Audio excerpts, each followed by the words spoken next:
നമസ്കാരം, ഞാൻ ജ്യോത്സ്യൻ പ്രമോദ് പണിക്കർ പെരിങ്ങോട്. നമ്മൾ മേടക്കൂറുകാരുടെ പുതുവർഷ ഫലങ്ങൾ ചിന്തിക്കുകയാണെന്ന് വെച്ചാൽ മലയാള വർഷം 1200 ചിങ്ങമാസം 1-ാം തീയതി മുതൽ 1200 കർക്കിടക മാസം 31-ാം തീയതി വരെയൊക്കെ മേടൻ രാശിക്കാരെ സംബന്ധിച്ച്, അതായത് അശ്വതി ഭരണി കാർത്തികയുടെ ആദ്യത്തെ 15 നാഴിക അടങ്ങുന്ന മേടക്കൂറുകാരെ സംബന്ധിച്ച് 2025 മെയ് മാസം 14-ാം തീയതി വരെയൊക്കെ വ്യാഴം 2-ൽ, അതിനുശേഷം വ്യാഴം 3-ൽ പകരും. 2025 മാർച്ച് 29-ാം തീയതി വരെയൊക്കെ ശനി 11-ൽ, അതിനുശേഷം ശനി 12-ലേക്ക് ചാരവശാൽ വരും. 2025 മെയ് മാസം 18-ാം തീയതി വരെയൊക്കെ രാഹു 12-ൽ, അതിനുശേഷം 11-ലേക്ക് രാഹു വരുന്നു. 2025 മെയ് മാസം 18-ാം തീയതി വരെയൊക്കെ കേതു 6-ൽ, അതിനുശേഷം കേതു 5-ലേക്ക് ചാരം പകരുകയാണ്.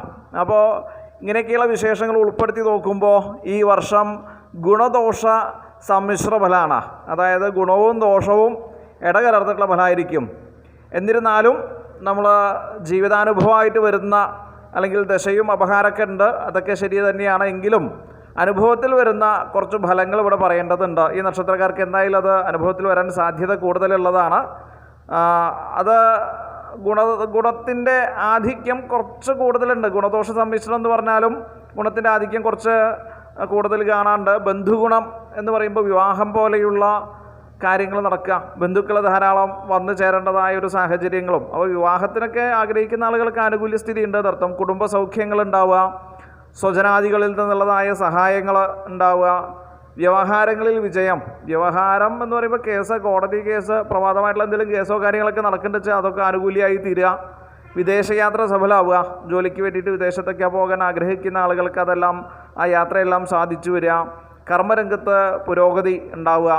ദേഹാരിഷ്ടതയും ധനവ്യയവും അകാരണ കലഹങ്ങളും വളരെയധികം ശ്രദ്ധിക്കണം. അപ്പോൾ ദേഹത്തിന് സുഖമില്ലാതെ ഇരിക്കുന്ന ആൾക്കാരുണ്ടാവും ഈ നക്ഷത്രക്കാരിൽ. അവർക്ക് അരിഷ്ടത കുറച്ച് കൂടും, പണത്തിന് ചിലവ് കൂടും. അതേപോലെ തന്നെ കുടുംബത്തിൽ അകാരണമായിട്ടുള്ള കലഹങ്ങൾ, കുടുംബത്തിൽ നിന്ന് വയ്ക്കേണ്ട, വളരെ അടുത്തുള്ള ആളുകളോടോ ഇഷ്ടക്കാരോടൊക്കെ അകാരണമായിട്ടുള്ള കലഹത്തിനുള്ള സാധ്യതകളും മനോവ്യസനാദികളും സ്വജനവിയോഗ ദുഃഖങ്ങളും ദാമ്പത്യ സുഖഹീനതയും ഈ ഒരു വർഷം ഈ നക്ഷത്രക്കാരെ സംബന്ധിച്ച് ഫലമായിട്ട് വരുന്നുണ്ട്. അപ്പോൾ സ്വജനങ്ങളുടെ വിയോഗ ദുഃഖം, അത് സഹിക്കാൻ പറ്റാത്ത, താങ്ങാൻ പറ്റാത്ത ദുഃഖം അനുഭവിക്കുക.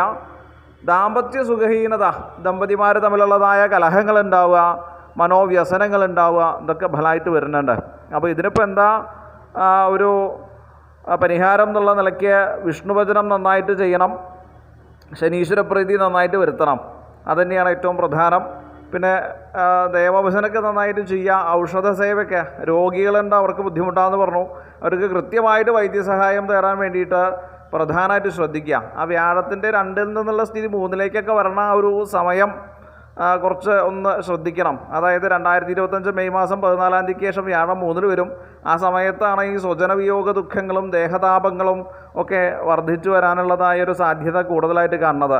അപ്പോൾ പതിവായിട്ട് വിഷ്ണു ക്ഷേത്രത്തിൽ ദർശനം നടത്തുക, അവനവൻ്റെ ജാതകമൊക്കെ ഒന്ന് പരിശോധിച്ച് നോക്കി അതിലെന്തെങ്കിലും ന്യൂനതകളൊക്കെ ഉണ്ടെച്ചാൽ അതൊക്കെ ഒന്ന് പരിഹരിക്കുക, ഇതൊക്കെ ചെയ്യുക. അതേപോലെ ശനി 12-ലേക്ക് വരുന്നൊരു സമയം, ഏഴരശനിയുടെ ആരംഭമാണ്. തുടർച്ചയായിട്ട് 7.5 കൊല്ലം ആ ഒരു സംഗതി ഉണ്ടാവും.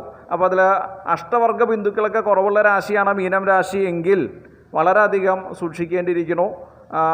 വാഹനത്തിൽ നിന്നുണ്ടാകുന്ന ബുദ്ധിമുട്ടുകൾ, പ്രയാസങ്ങൾ, അംഗഭംഗാദികൾ, വീഴ്ച പോലെയുള്ള കാര്യങ്ങളൊക്കെ സമയത്ത് ഉണ്ടാവും.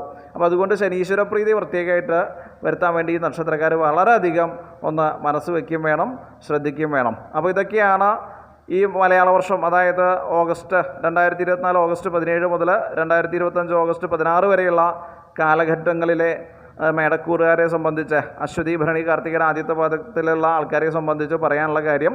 അപ്പോൾ ഇതൊക്കെയാണ് മേടൻ രാശിക്കാരെ സംബന്ധിച്ച് ഈ വർഷം നിങ്ങൾക്ക് മുന്നറിയിപ്പായിട്ട് തരാനുള്ളതായ കാര്യങ്ങൾ. അപ്പോൾ എല്ലാവരും ശ്രദ്ധിക്കുക, വളരെ സേഫായിട്ടിരിക്കുക. അപ്പോൾ എല്ലാവർക്കും ഒരു നല്ല ശുഭദിനം ആശംസിച്ചുകൊണ്ട് തൽക്കാലത്തേക്ക് വിട പറയുന്നു. എല്ലാവർക്കും നന്ദി, നമസ്കാരം, ശുഭദിനം.